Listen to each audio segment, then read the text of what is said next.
দেশের সার্বিক পরিস্থিতি বিবেচনায় পেশাদার লিগ ফুটবলে দল বদলের সময় বাড়াতে ফিফাকে দেয়া বাফুফের চিঠির জবাব দিয়েছে বিশ্ব ফুটবলের সর্বোচ্চ নিয়ন্ত্রক সংস্থা।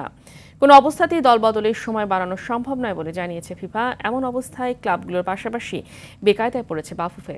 এদিকে বর্তমান প্রেক্ষাপটে ফুটবল ক্যালেন্ডারেও পরিবর্তন আনতে যাচ্ছে বাফুফে। বিস্তারিত মাহফুজুল ইসলামের রিপোর্টে।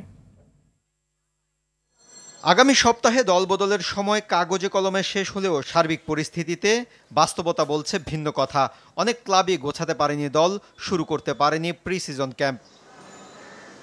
এমন অবস্থায় পূর্ণাঙ্গ স্কোয়াড ও শক্তিশালী বিদেশিদের নিয়ে দলগুলোর মাঠে নামা নিয়ে তৈরি হয়েছে শঙ্কা। সেসব বাস্তবতা বিবেচনায় বিকল্প পথ ভেবে রেখেছে পেশাদার লীগ কমিটি। গতকাল ফিফা তার উত্তরে আমাদেরকে নেতিবাচক উত্তরই দিয়েছে, সুতরাং দলবদল পিছিয়ে নেওয়ার কোনো সুযোগ নেই। এ মাসের 19 তারিখে দলবদল শেষ হচ্ছে। আগে আমাদেরকে সেপ্টেম্বরের মাঝামাঝিতে সিজন শুরু করার একটা পরিকল্পনা ছিল, সেটা থেকে কিছুটা পিছিয়ে আসি, কারণ আমার জানা মতে কোনো দলে এখন পর্যন্ত প্রি সিজন শুরু করেনি। সুতরাং ক্লাবগুলোকেও কিছুটা সময় দিতে হবে।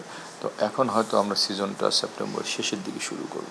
এমন পরিস্থিতিতে ফুটবল ক্যালেন্ডারেও কিছুটা পরিবর্তন আনার চিন্তা করছে পেশাদার লীগ কমিটি। এবছর 5টি টুর্নামেন্ট করার কথা বলেছিলাম।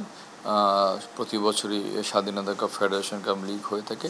এর পাশাপাশি এবছর আমাদের সুপার কাপ এবং চ্যালেঞ্জ কাপ নামে দুটো টুর্নামেন্ট করার কথা ছিল।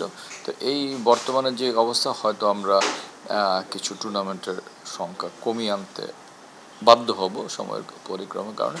সেক্ষেত্রে আমাদের চিন্তাভাবনা আছে, যদি একান্তই কমাতে হয় তাহলে হয়তো আমরা স্বাধীনতা কাপটাকে আমাদের ক্যালেন্ডার থেকে একটু বাদ দিয়েছি। বাফুফের আসন্ন নির্বাচন, পেশাদার ফুটবল লীগ ও এএফসি কাপের ব্যস্ত সূচিতে বছরের শেষ অংশে বড় চ্যালেঞ্জের মুখে পড়বে বাফুফে। মাহফুজুল ইসলাম, RTV, ঢাকা।